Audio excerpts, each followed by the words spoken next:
Good evening and thanks so much for tuning in. This is The Money Show on ET Now and my name is Alex Matthew. If you have watched this show over the course of the last several months and years, you'll know that this show deals with money, and it deals with how you can earn more of it, how you can invest it wisely, and also how to spend so that you get the best bang for your buck. On today's program, we'll be dealing with how to analyze the performance of mutual funds. Now, in the recent past, we've discussed alpha and beta, but we'll also be discussing standard deviation, Sharpe ratio, and the Sortino ratio, what all of these mean. We'll make sure that it's not too complicated for you to understand. Then we will speak about the latest update from Knight Frank on the real estate market in various pockets of the country, their outlook for 2022, and what that means for the residential space in particular. And finally, we'll take you through a conversation that we had in the recent past on life insurance and what you need to bear in mind when you go out shopping for a cover. Let's start with the first conversation, and in fact, let me introduce my guest for today. We've got Mohit Gang, who is the co-founder and chief executive officer of Moneyfront. Thank you so much, Mohit, for taking the time. As I mentioned, in the recent past, we have covered alpha and beta as concepts. So let's focus on the other three metrics. But first, just to identify and to understand why it is important to talk about this, is it true that most people look at past returns as a barometer, even in conversations that you have? And why is that not a right approach to take? Sure. Hi, Alex. Pleasure to be on your show. Look, so I think you are bang on the point when you mentioned that most of the investors today just go ahead, sort the last 1 year or last 3 year returns, identify the top schemes which have delivered the most returns, and then typically will go ahead and invest in it without looking at the objective of the scheme, the size, the AUM, the fund manager, the strategy, and most importantly, the risk involved in investing in that particular scheme. So I think that's in fact the most wrong way of selecting a scheme. Once you select or identify a scheme, you have to weigh the two sides of the coin equally, which is risk and return. What people typically do is just weigh in at the risk, the return part of it, and completely ignore the risk part of it. That is where these ratios come in very, very handy. How to identify the risk involved in the scheme and how to select the less risky schemes delivering the most amount of returns. Okay, fantastic. So let's first clarify that we are speaking about equity mutual funds, and these things you don't necessarily need to calculate them. Mohit, there are services that give you these ratios. We're just going to help people identify how to make sense of these ratios. So if they see a Sharpe ratio, for example, for a particular mutual fund scheme, they'll know what it means. But let's start with standard deviation. I'm sure a lot of people in statistics class or in mathematics class have actually dealt with this, but how do you understand it in terms of how an equity mutual fund scheme is performing? Absolutely, Alex. I think most of these ratios are available in fund fact sheets, multiple other websites. So investors really don't have to go ahead computing these. It's just about the interpretation of the number which comes up on the screen in front of you. So let's talk about standard deviation. Now, very simply put, standard deviation is a measure of volatility of the scheme. So when I say that the average return of a particular scheme has been, let's say 10%, and the standard deviation number shows us around, let's say 20%, which means that the scheme returns could be volatile from -20 to +20% of the average returns which the scheme has been generating, which again, to numerically interpret this thing, which means that the scheme returns can vary from 8% to 12%. So that's standard deviation.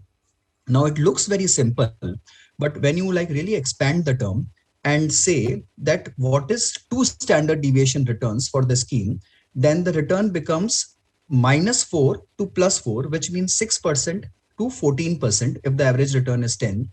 95% of the times, the returns of the scheme will fall between the range of two standard deviation, which means when you are investing in a scheme and you see the standard deviation number, you can very well interpret and say that the historical trend is that 95% of the times the return from this scheme will vary from two standard deviation minus to two standard deviations plus of the average returns. And that's where the standard deviation number becomes very, very handy.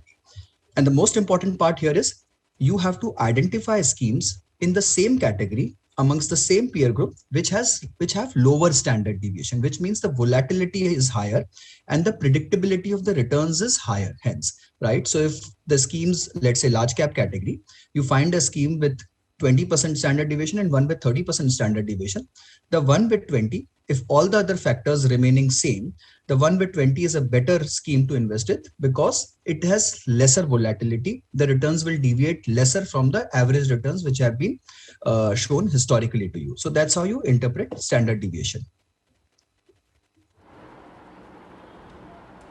Okay, and you've got a few, in fact, you identified a few data points. You've taken down the standard deviation for a few schemes. Why don't we illustrate this just by looking at some of those points? And I believe that you have updated them as to last week's data, right? So how does one understand standard deviation based on the readings of the schemes that you've looked at? So look again, Alex, as I said, you can't standalone identify a good scheme by just one measure. You'll have to combine it with multiple other factors, and obviously you'll have to keep it along with the returns also. But let's say in the large cap category, we have three names out here. We have a ABSL Frontline, we have Axis Blue Chip, and then we have an ICICI Nifty Index Fund.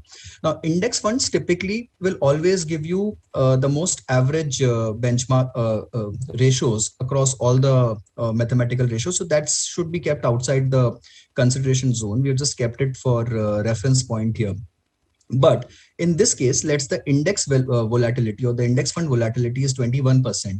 And both the large cap funds exhibit lesser volatility than the index itself, which means they are better managed on the volatility side than the index has been, than what the index has been. Amongst them also, ABSL Frontline has a lower standard deviation than Axis Blue Chip, so which means it is less volatile. However, again, as I said, the standard deviation alone is not a factor, and you'll have to look at other factors like alpha, beta, which we'll talk about at the later end of the show. If you see the smaller cap scheme out here, SBI small cap, it has a volatility of 24%, which by itself proves that small cap funds or small cap as a category will always have higher volatility than the large cap as a category, right? Hybrid funds, because they have debt in your portfolio, they have lesser volatility, and hence the volatility out here is only 18%. So if an investor is conservative, he wants a scheme which is not very volatile, which doesn't show too many variances in the returns, then one can actually go by looking at the standard deviation number and selecting a scheme which has a lower standard deviation number. So that's how you go about interpreting the numbers. Understood. So like you're saying, it has to be various ratios seen in conjunction. So let's go to the second one. Let's go to the Sharpe ratio. What is it all about, and what does it help you understand? So look, I will try and make it a little simple out here. I'll continue from the previous example which I took. Let's say the average return of a scheme is 10%, right? Now, and the standard deviation is 20%, basically. So the Sharpe ratio, what it does is it sees your return over the benchmark return adjusted by the risk factor. In the same example, let's say my benchmark return or the return expectation which I have from the scheme is 8%, because 8% is what a normal FD will give, or a normal risk-free rate in the economy is considered to be, though FDs are now running at only 5 to 6 odd percent. But let's assume 8% is my expectation. The average return of the scheme is 10. So 10 minus 8, which is 2%, divided by the standard deviation number, which was 20%. So 2 upon 20 basically is 0.1. So this is the Sharpe ratio of the scheme, 0.1. Now, if let's assume this average return of the scheme instead of 10 was 15, then you would have had a number of 15 minus 8, which is 7 divided by 20. And hence the Sharpe ratio would have been 0.35, which means the return generated by the scheme per unit of risk. So higher the number, better the scheme is. What it actually tells an investor is that how good a fund manager is in managing the risk and delivering higher return with the same amount of risk, right? So when you divide the return of a scheme by the standard deviation, you get the Sharpe number. Higher the Sharpe number, better it is.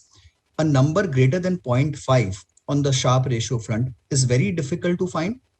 If you find a scheme which is consistently giving you over zero point 0.5 Sharpe ratio, then it's a fantastic scheme, though it's very difficult, as I said. But any positive number you find on the Sharpe ratio, it's a good reading, and you can very well be convinced that the fund manager is doing a good job of managing risks in the scheme per se. So that's how you interpret Sharpe. Fantastic. And consistency, I would think, is the key here. We'll go into a few examples, but like you mentioned, I think it's a good idea to look at all of these things in conjunction. And so we will do that a little later. There is also the Sortino ratio. Yes. What's this about? If you're talking about the Sharpe ratio, which helped you understand the risk-adjusted returns of a scheme, what does the Sortino ratio tell you? Now, Sortino and Sharpe are like brother sisters, basically. In Sharpe, we took standard deviation as the denominator while computing the risk-adjusted returns. And when we take standard deviation, it means deviation, positive deviation from the average return and negative deviation both, right? So it will measure, even if the scheme is doing much more or delivering more returns than the average returns, then also it gets adjusted in the standard deviation number. And if it is delivering lesser returns than the average returns, then also it gets adjusted in the standard deviation or the volatility of the scheme. But there were critiques who said that why should we consider the higher returns or returns which are above the average returns? They should be eliminated, and only the downside returns or the negative returns should be considered. And one should analyze the performance of a fund manager considering the fact that how well has he managed downside risk in a scheme. Upside, it's not risk at all. Upside, it's a bounty to investors. If they're getting more returns than the average returns, then it's great. Ignore that. So what Sortino actually does is it eliminates the upside volatility. It just takes the downside volatility or the downside standard deviation into consideration. And then it computes the sharpness of the scheme basis the returns generated per unit of downside risk. So risk adjusted return, but adjusted only for downside risk is Sharpe ratio, Sortino ratio. It is one step ahead of Sharpe. Again, a positive reading here means that the scheme has been very well managed. Very difficult to find schemes above 0.5 again on this parameter, but if you find one, it's a great scheme. And again, as you said, consistency is of key importance. So you figure out schemes which have been consistently positive on Sharpe and Sortino, and that's where a true test of a fund manager lies, that he's actually delivering more returns than what you expected and delivering per unit of risk, he's delivering additional returns to you. So that's how you interpret these ratios. Let's talk about some of the examples that you pointed out for the Sortino ratio. And here, if I'm not mistaken, is this essentially protection of capital and the ability to limit the loss of capital in a scenario where there is a broad-based loss of capital? Is that the way to understand it? More likely so, Alex. Typically what it is saying is that in markets which are going down, in negative markets or in markets which are seeing sharp correction, how well is your fund manager managing your returns? Is he still managing it very nicely and trying and delivering you handsome positive returns in a falling market, or trying and cushioning your negative loss in a much more or in a better way than what other guys are doing? So that's what it typically tells you. Now, if you look at some numbers, let's say an Axis Blue Chip, the Sortino is much higher than ABSL Frontline, basically, which typically tells that the fund manager actually has been doing a good job in falling markets, or in markets which are going negative. The return generated by Axis is better than ABSL Frontline. So this is just interpretation through one ratio. Again, as I told you, you can't judge a full movie by just one scene or something. You will have to put all the ratios together. But yeah, it gives you a good interpretation of how things could be.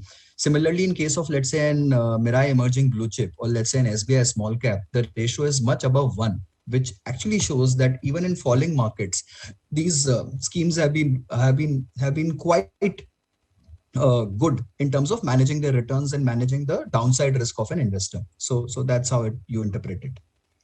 Mohit, let's very quickly run through alpha and beta and how they're also important, just so that those viewers who have not heard it on this channel can hear it now. Sure.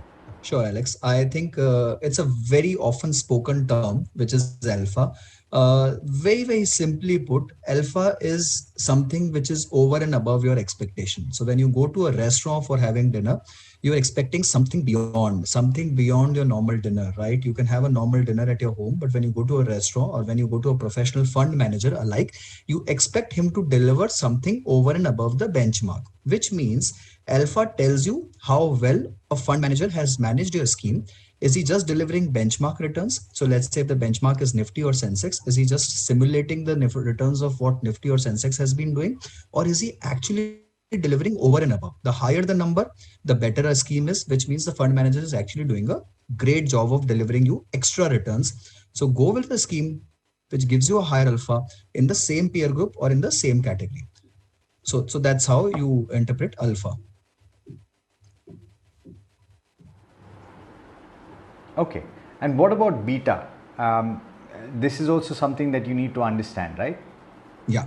And beta, very simply put, is the sensitivity of the fund towards the benchmark, or it's a measure of your systematic risk in the portfolio. Again, to explain it very simply, let's say the beta. I'll just try and give you an example. The beta of an index or an index fund is always one, basically. So you see any index fund, the beta will show as 0.99 or 0.98, which means it is closely resembling the index or the benchmark. So if the beta is zero point 0.9, that means when the benchmark delivers 10% return, the fund will deliver 9%.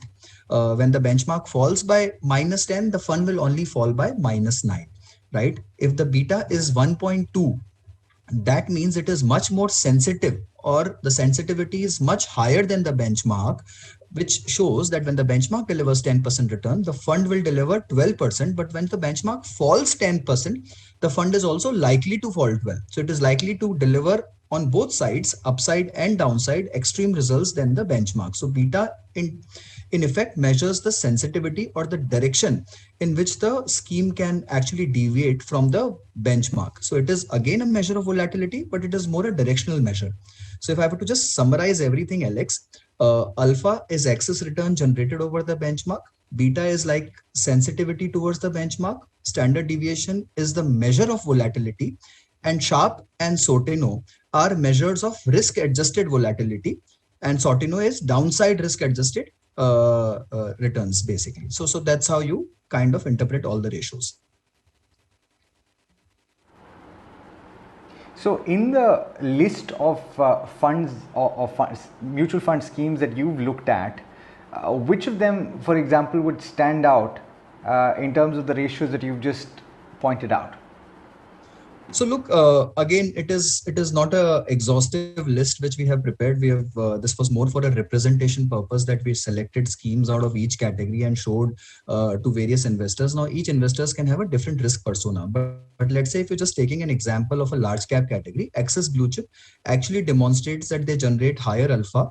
The risk adjusted returns, which is by virtue of Sharpe and Sortino, are also much better than other schemes in the category. And the volatility though is a little higher than other schemes, but that's not like out of the line, right? So when you put everything in perspective, you can easily say that it is one of the good picks or amongst the good picks again. But as I say, this is not an exhaustive list. This was just for more for illustrative purposes, to demonstrate how each category and how schemes in each category kind of show these ratios. So that's how. But yeah, again, as I told you, this is how you interpret within a particular category. Absolutely. And in fact, if our viewers would like to put this lesson into practice, I think it would make a great exercise to put these things in an Excel maybe, or even write them down, and to identify the schemes that make sense for you. Of course, like you said, your risk perception and awareness of risk is also something that plays a part in the selection of the fund that you ultimately choose. Thank you so much for joining in though, Mohit, for taking our viewers through those key parameters that you use to determine the performance, the relative performance of an equity mutual fund scheme. Pleasure speaking with you. Thank you so much, Alex. Pleasure. All right, on that note, we are slipping into a short break, but on the other side of this break, we'll be speaking about real estate. So do stay tuned.